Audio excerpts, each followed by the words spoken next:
বরিশাল জেলার বাকেরগঞ্জ উপজেলার কলসকাঠি ইউনিয়নের বাগদিয়া গ্রামের চালতাতলা ব্রিজ থেকে আরশিদের খেয়াঘাট পর্যন্ত গুরুত্বপূর্ণ সড়কটির পুনঃসংস্কার কাজ বর্তমানে চলমান রয়েছে।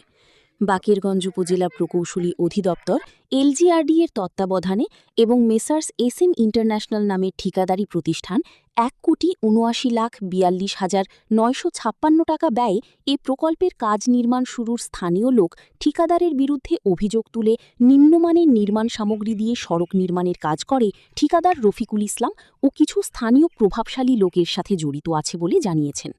সড়কটি নির্মাণ কাজ ঠিকাদার নিম্নমানের ইট খোয়া ব্যবহার সরকারি অর্থের অপচয় করে শুরুতেই নিম্নমানের সামগ্রী দিয়ে কাজ করে ঠিকাদার রফিকুল ইসলাম।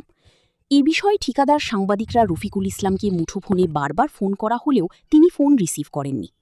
এ বিষয়ে বাকেরগঞ্জ উপজেলা প্রকৌশলী মোহাম্মদ হাসনেইন আহমেদ বলেন, সরেজমিনে গিয়ে দেখা যায় নিম্নমানের সামগ্রী ব্যবহার করে কাজ করে।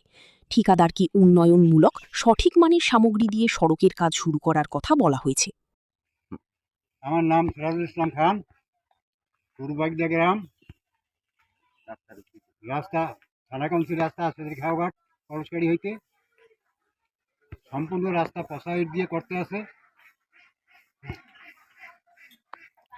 গ্রামের নাম করলে তো আমরা জায়গায় দেখতে পারি না, বুঝলেন। রাস্তাটা যদি ভালো হয় এইটা ব্যবস্থা করেন, ভালো ইট দিয়ে করেন, এই ব্যবস্থা করেন।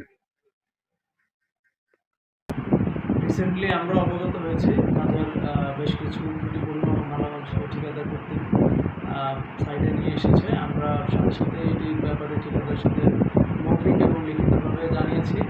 ঠিকাদার আমাদের কমিটমেন্ট দিয়েছে, সে এই যে মালামালগুলো রয়েছে আনস্পেসিফাইড, সেই মালামালগুলো